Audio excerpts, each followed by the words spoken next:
Welcome to today's Cybersecurity Insiders webinar on outsourcing security operations, the top 5 reasons why SOC as a service is the right choice. Thank you for joining us today, and thank you for taking time out of your busy schedules.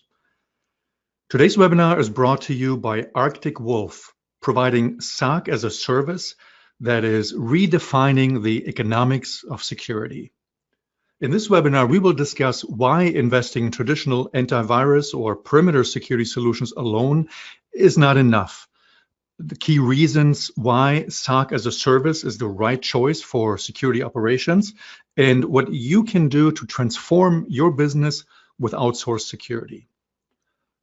My name is Holger Schulze. I am the CEO and founder of Cybersecurity Insiders, the online community for cybersecurity professionals, and I'll be your moderator today. Now it is my pleasure to welcome our featured presenter, Lewis Evans. And Lewis is Product Marketing Manager at Arctic Wolf. Welcome, Lewis. Thank you for presenting today. Lewis, can you walk us through the agenda for today's webinar? Absolutely. So first off, I want to thank Holger for the introduction and Cybersecurity Insiders for setting up this meeting and for working with us on the research and reporting that we're happy to share with you today, and that we're going to be continuing to share with our audience through a series of assets. We've got a report out, the Cybersecurity Insiders and Arctic Wolf Managed Security Report. I believe that's available today. And we've got an ebook coming up real soon. So check your inboxes, check the newspapers, I guess, check your Twitter feeds.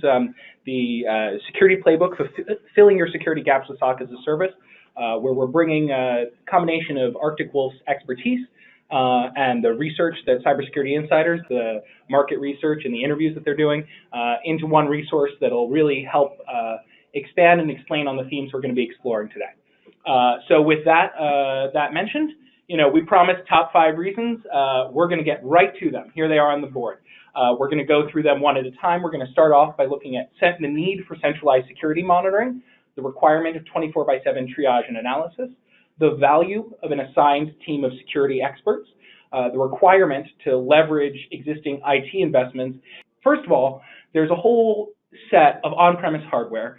Some of that is IT technology that's producing its own security or pre-security data. Maybe, if you've got logs coming in from your network, managing network traffic, that's not quite security data, but it has a security utility. There's a huge diversity of devices, tools, and technologies that are on-premise that companies need to monitor. And that can occur at every level of the technology stack. That can occur at every location in the network. That involves a range of security tools and a range of required IT tools. That's a huge box, and we're able to fit it in the lower left-hand corner of the screen here because there's a bunch of other areas that modern companies also have to manage.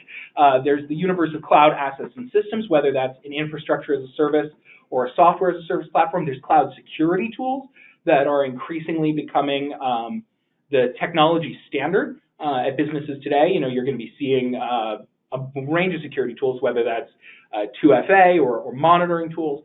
All of those are sources of security information or security relevant information that security teams need to collect. And then on top of that, so you're monitoring this, this incredibly diverse universe of security information sources. And on top of that, you need to be ingesting as well security knowledge.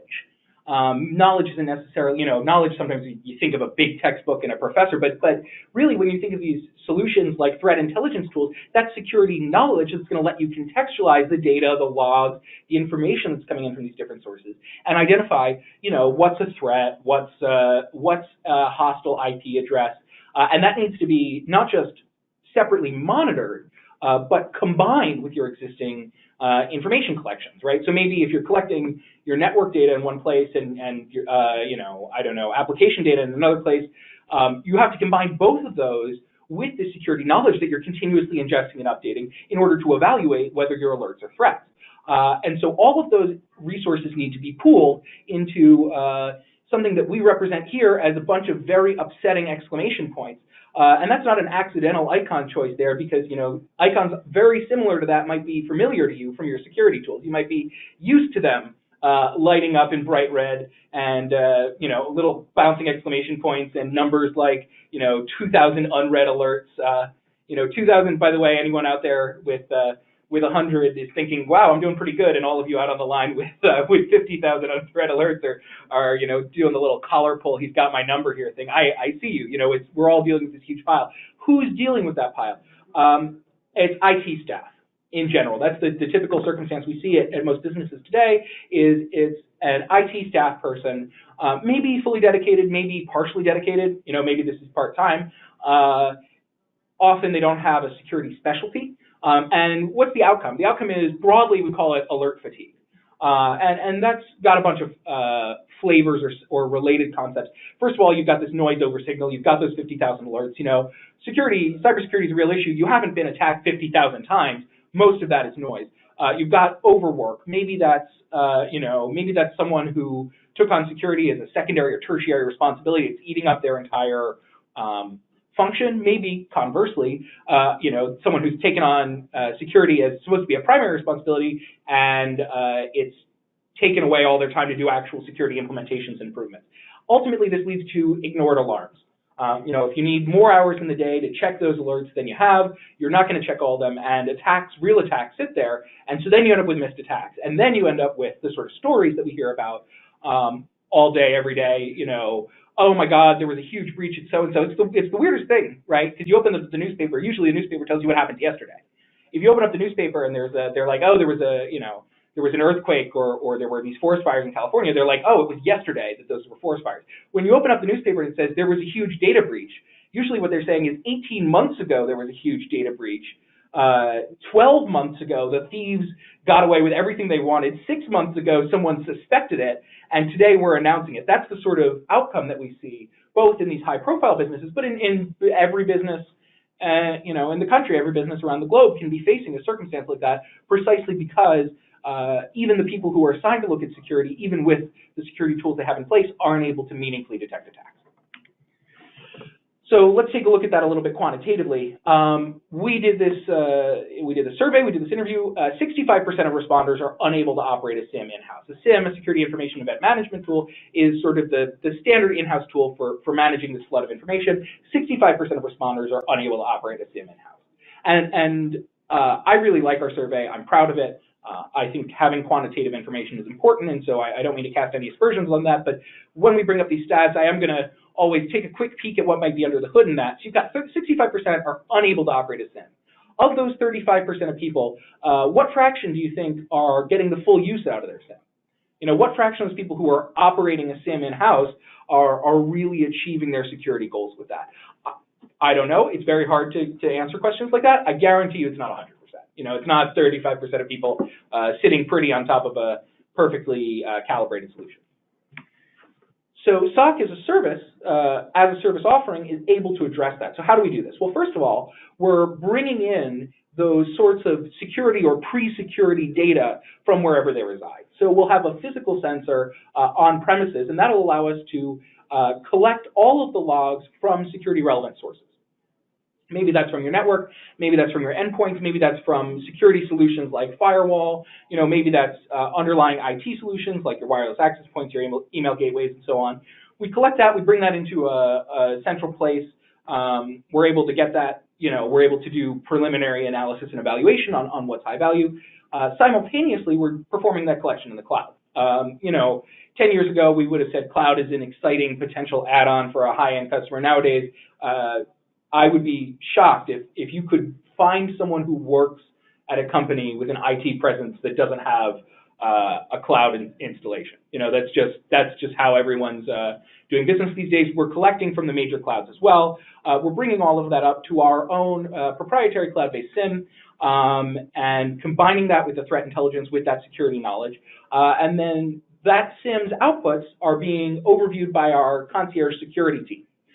Those are dedicated experts with security credentials, and that means that the outputs are actionable results. So you're getting notifications, trouble tickets, catching these threats. You're getting custom reporting on your level of exposure, which is often just a level of security work that IT people aren't even able to approach or perform. And finally, you're going to have trusted advice. You're going to be able to get some guidance on what security decisions you need to be making. Okay, so that was the first major push to SOC-as-a-Service. We're going to go from a really complicated slide to a really simple slide. So what's the second reason we need SOC-as-a-Service? Well, we need 24/7 protection. Or, as the slide points out, night happens. And so do weekends. And so do holidays. You've got a team out there. Do you have this guy watching out for you every night? Do you have that sort of protection? If you've got this guy, what's he doing on Christmas? Is he still in the office, burning the midnight oil, working a 24-hour shift? Probably not. Probably not. 42% of responders lack 24/7 security coverage. That's really typical, and it's a real risk. Your business shuts down. Maybe you have the sort of business that works standard set of hours.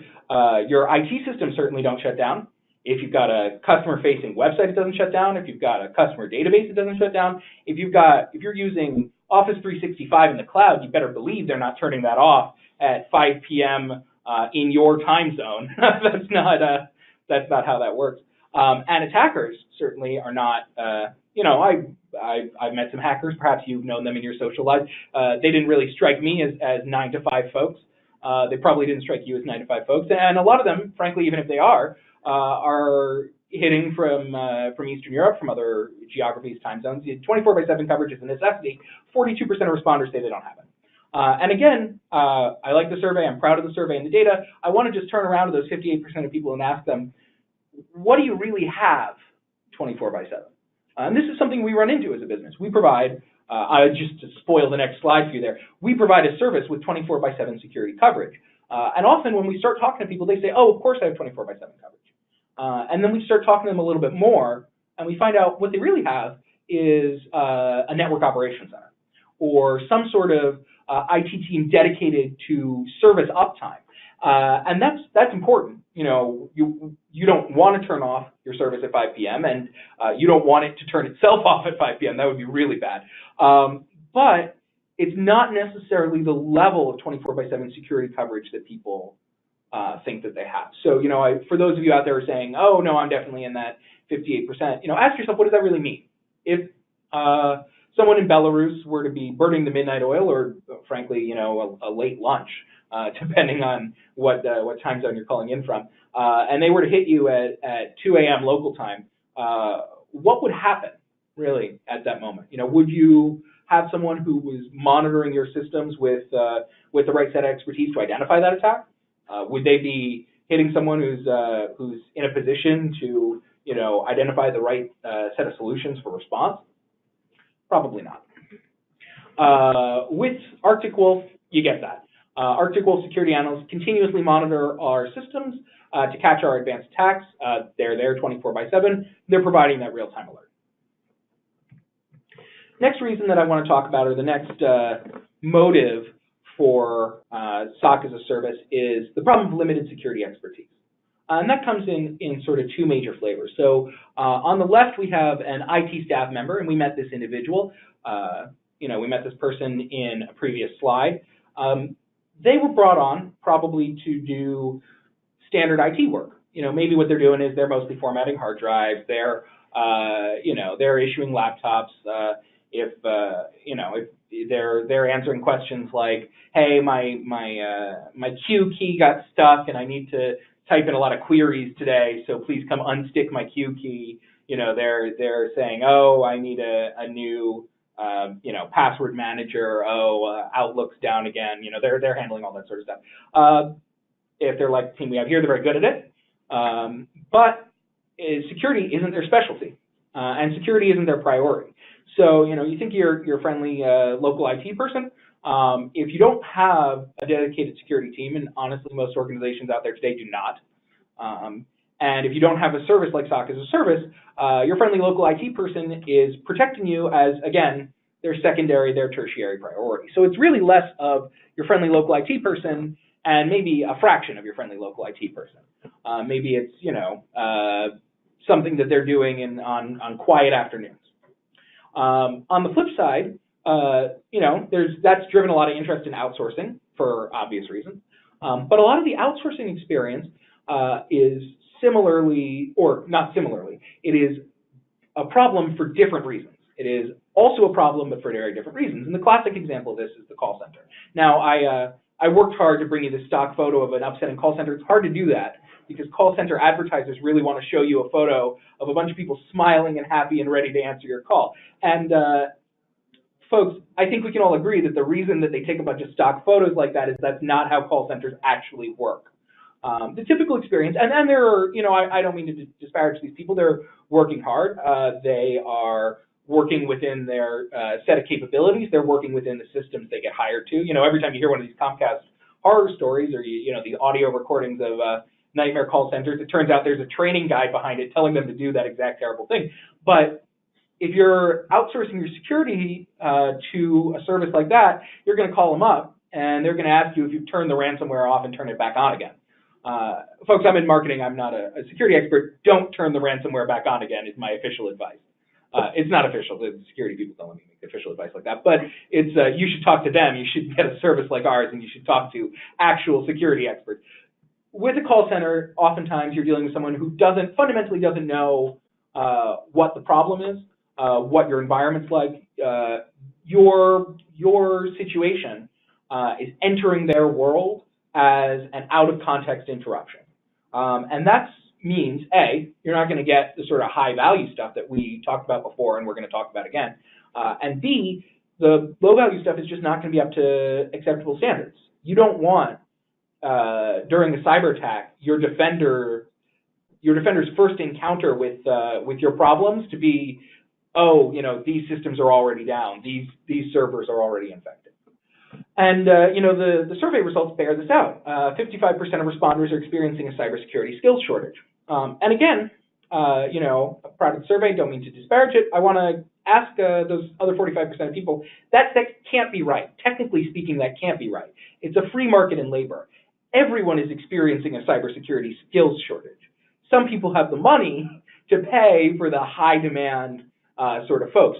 Some people are willing to sort of put their heads in the sand, ostrich style, not hire anyone with the right set of expertise and just sort of keep on whistling past the graveyard. If I'm allowed to use two similes in the same sentence, if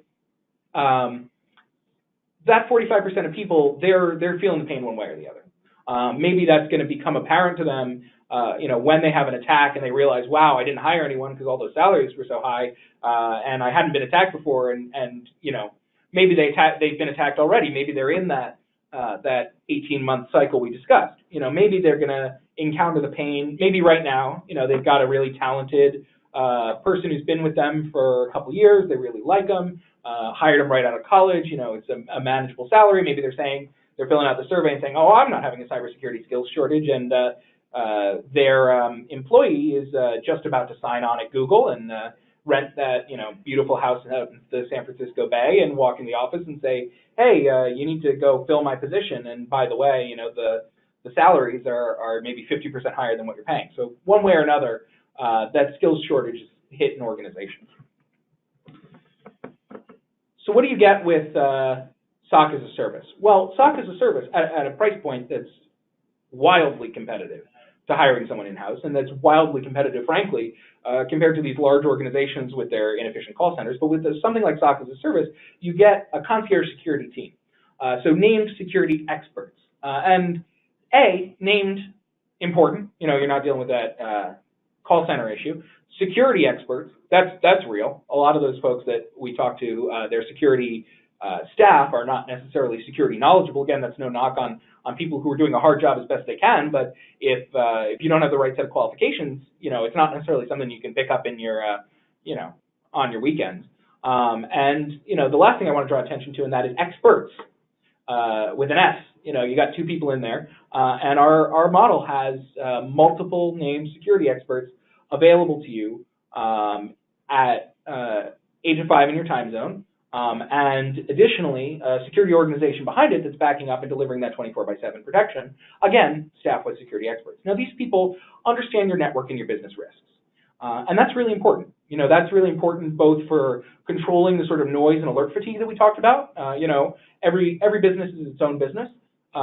Maybe business A is an import exporter working with Latvia, and being hit by a bunch of IPs in Russia means that Putin's decided it's time for your business to go under. And maybe the other guy right down the hall is an import exporter working with a bunch of business in Russia, and being hit from a bunch of IPs in Russia means that you just got major orders, or you just are trying to transfer a quote through a system.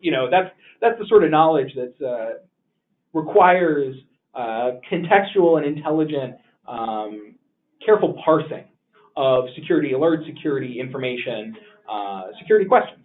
And that means that with this service, you end up with a customized service based on expert knowledge. These people are performing remote forensics and incident response, and they're also delivering strategic security insights and advice. And one of the things that we hear from customers is they're surprised at how quiet our service runs. And we say, the reason you're surprised at how quiet our service runs is every security service in the world is too loud. It's kind of like going into the Tesla dealership and saying the engine doesn't make a noise. Yeah, it doesn't make a noise because every other engine in the world is needlessly loud.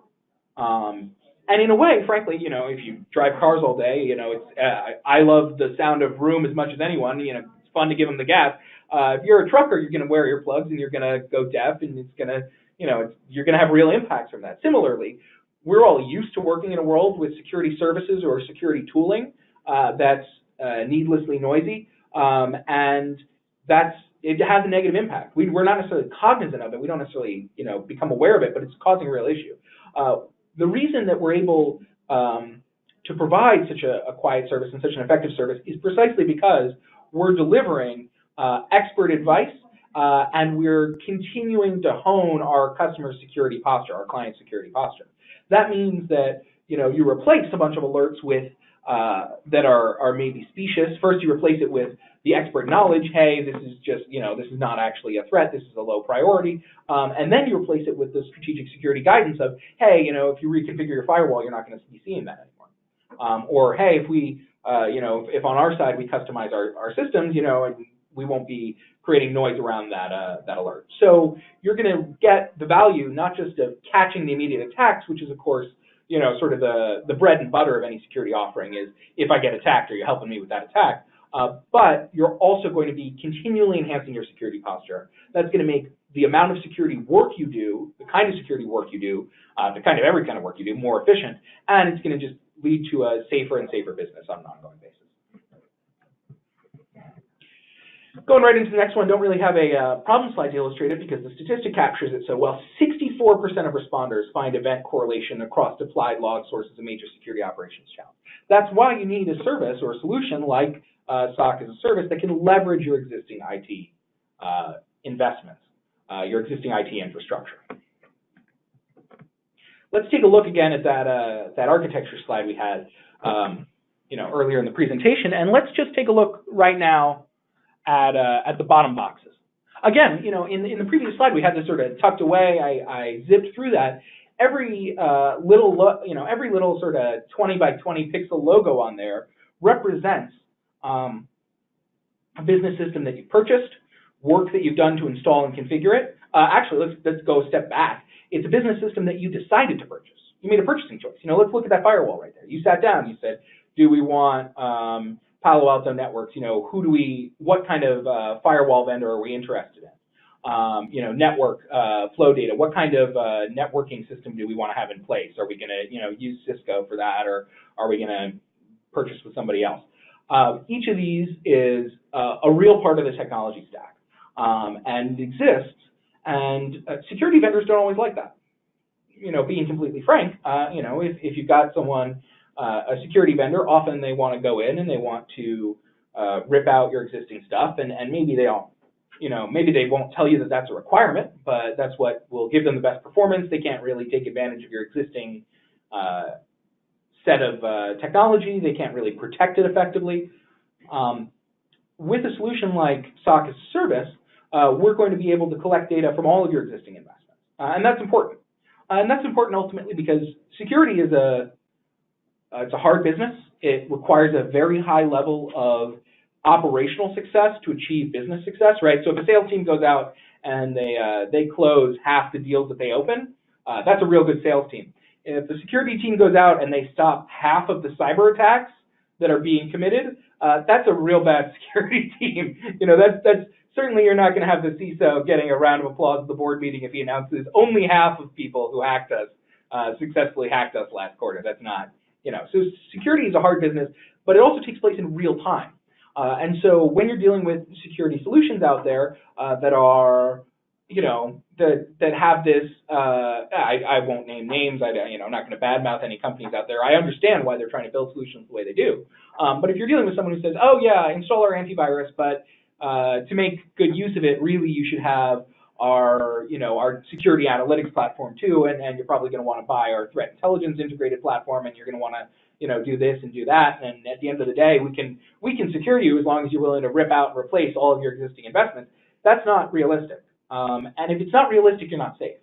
It's easy to have this sort of vision of a future state where you've achieved sort of perfect security or total product harmonization or whatever, but that's not real. What's real is, are you collecting the data that exists today that you've chosen from the sources that you've chosen and the ones that you can reasonably replace that's keeping your business safe?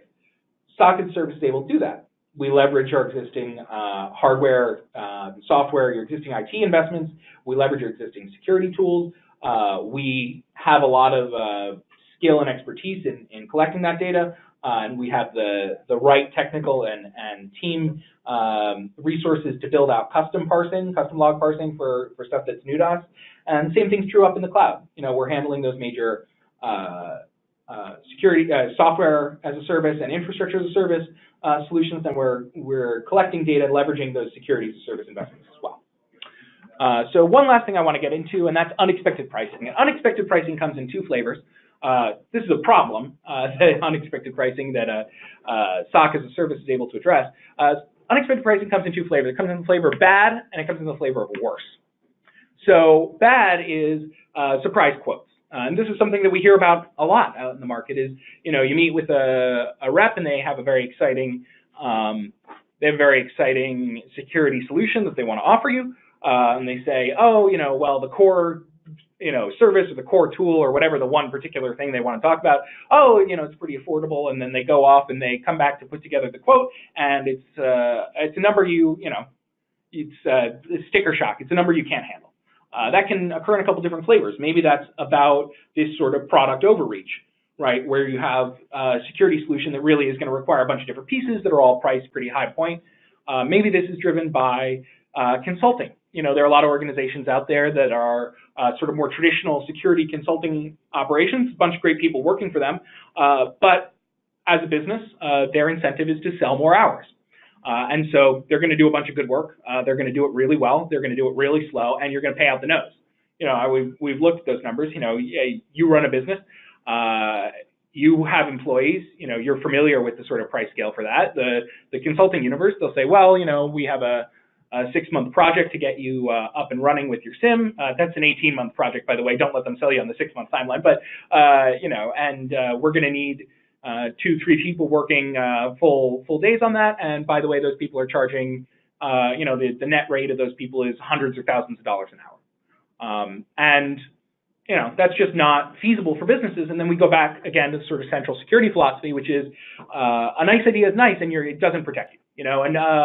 An exciting plan and $5 will buy you a decaf latte at Starbucks. So bad, upfront, an unmanageable quote. Worse, an unmanageable quote after the service is installed. We see this a lot in the SIM universe.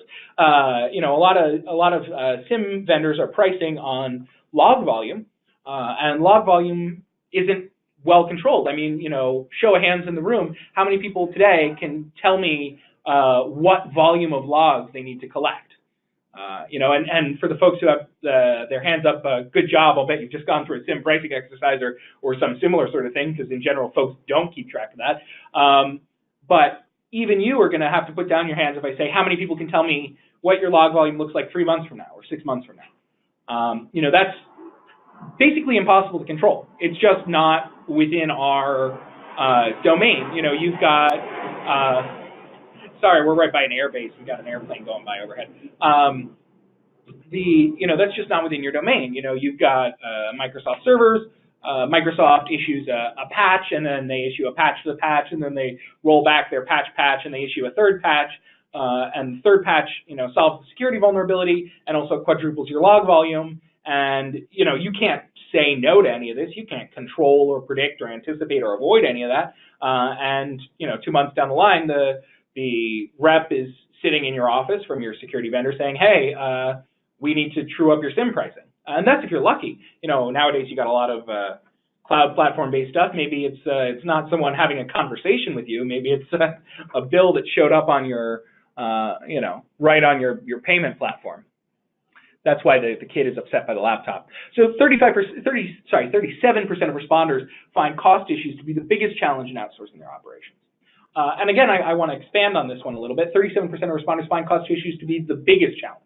With all the previous statistics, we were asking, is this a challenge you encounter? And by the way, when you come up with each of these categories, is this a challenge you encounter? The answer is somewhere between 50% of people who are aware and have run into it directly, and 100% of people who are dealing with the consequences one way or another. But here we're looking at what is the biggest single issue. 37% of responders find that cost issues are the biggest single challenge in outsourcing operations to MSSPs. And at Arctic Wolf, we offer simple, predictable pricing according to simple, consistent business metrics. Now, you might notice this is a pretty simple slide. It has simple, predictable pricing written twice in simple, consistent business metrics, and that's all we have here because that's all there is. One of the central elements of that story, it's not just that things cost a lot, it's that they cost a lot in a way that's surprising, that's difficult to control, and that ultimately means project failure, right? It's not just, it's easy in IT, it's easy in every sort of line of business to sit there and say, go to the bar after work and pour yourself a double and say, oh, if only the CEO would give me the budget I really need. I get it. But when you're talking about the cost problems of outsourcing, that's really more than just, do I have the money? It's a question of, can I control the cost? And with Arctic Wolf, we have simple, predictable pricing, and you can.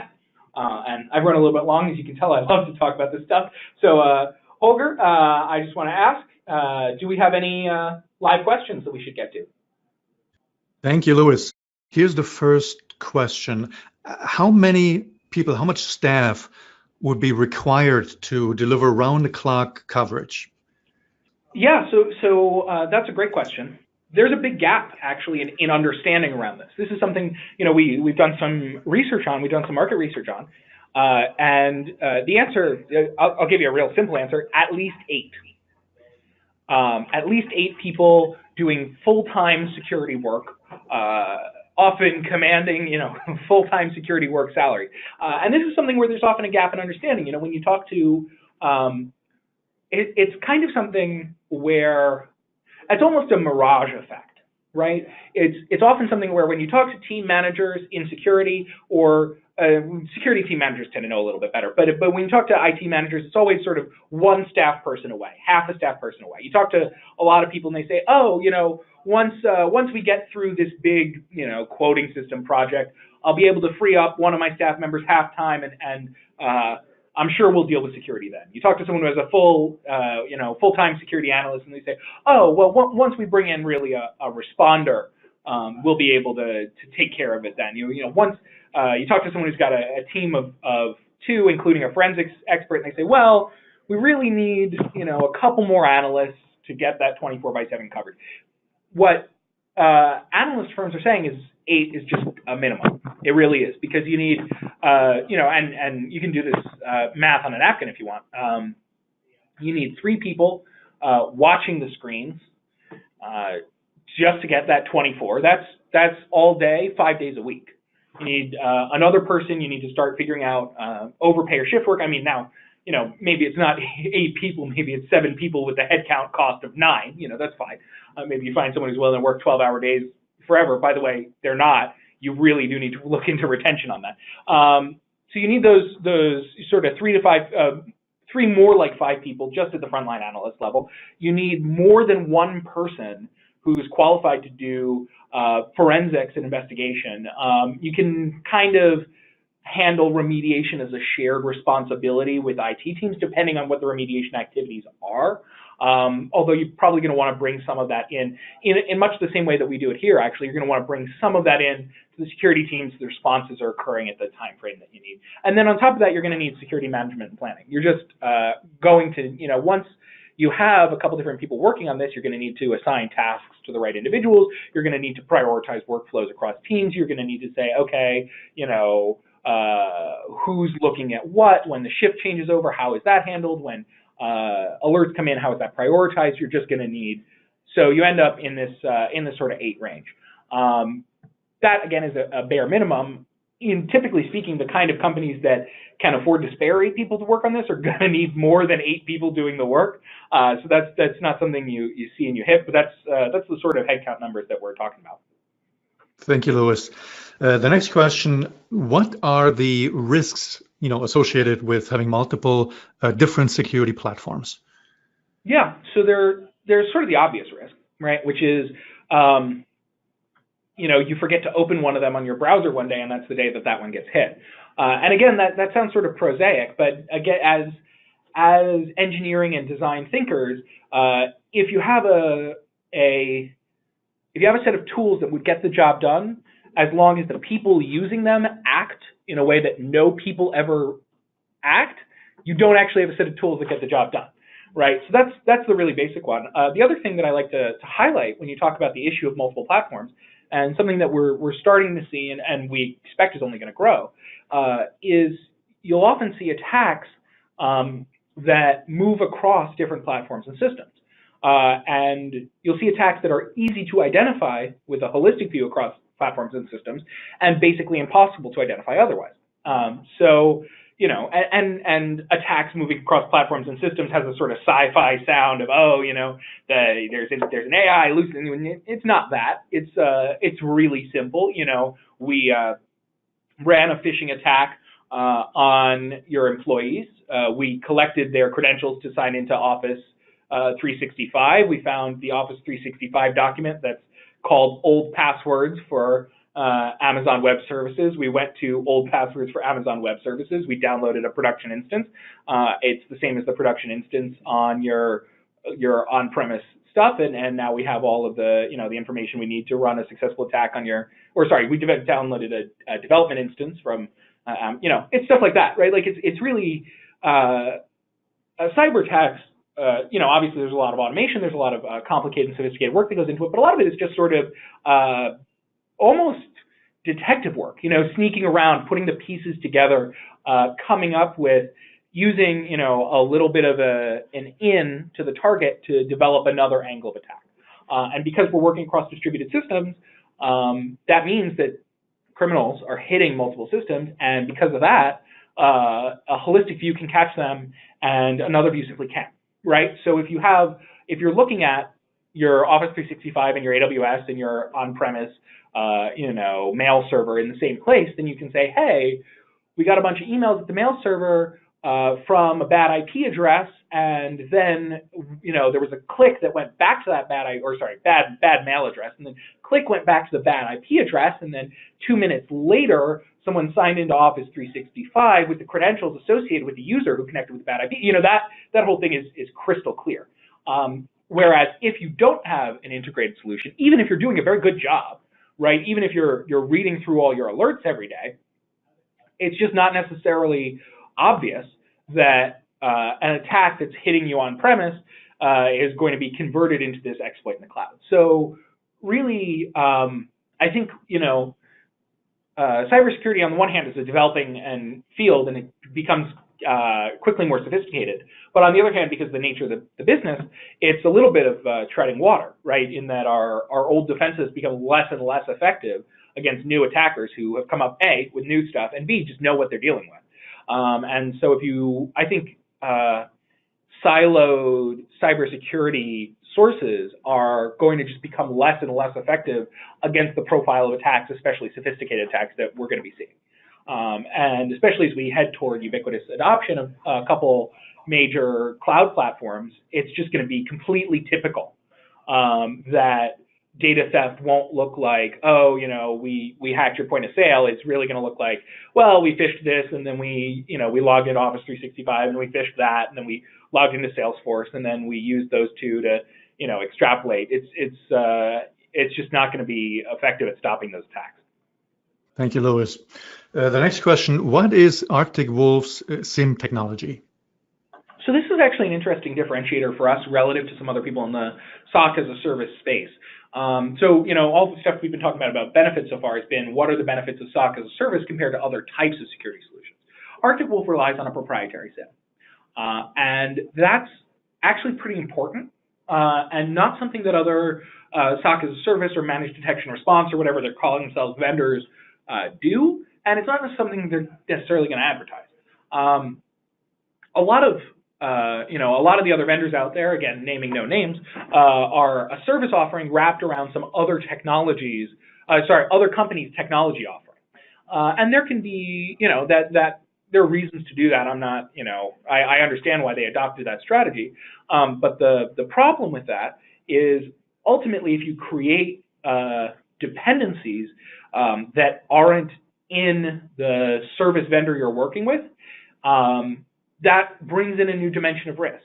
What we have at Arctic Wolf is we're relying on proprietary SIEM because we're building, when we have technology that's central to how we operate, we want to be able to customize and update and upgrade that to meet the needs that we're specifically identifying.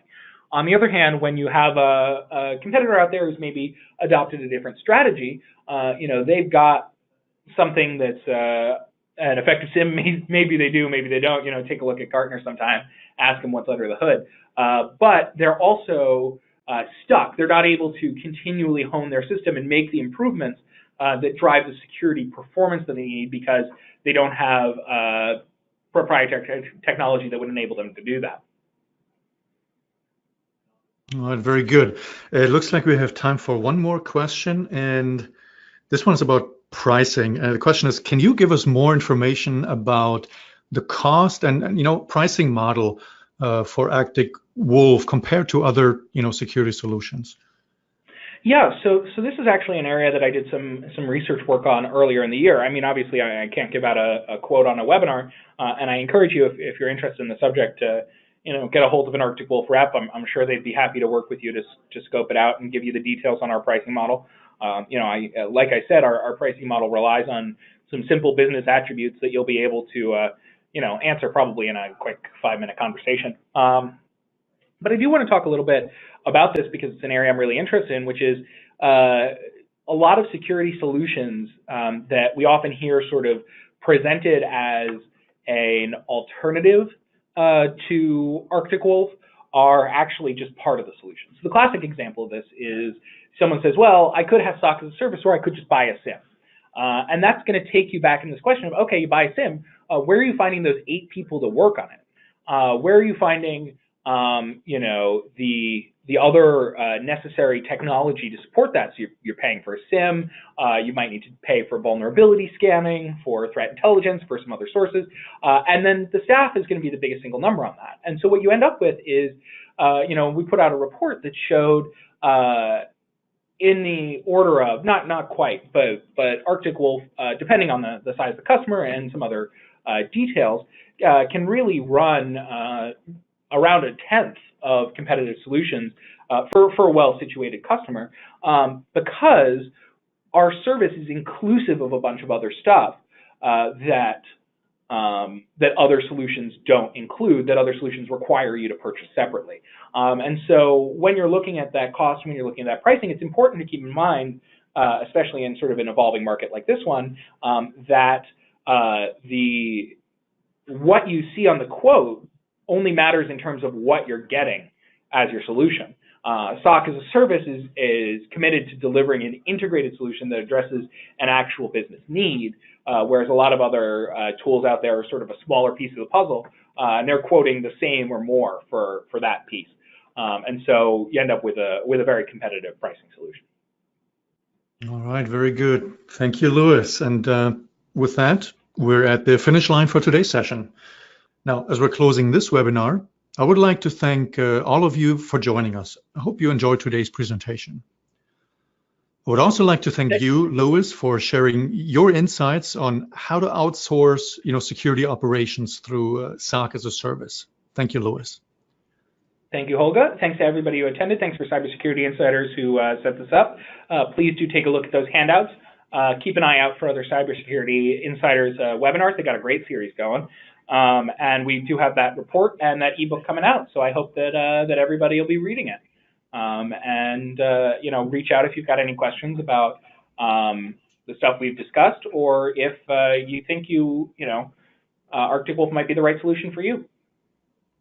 Excellent. Thank you, Louis. Now, this concludes today's session, and I hope we will see all of you again at one of our future webinars. Thanks, everyone. Have a great day.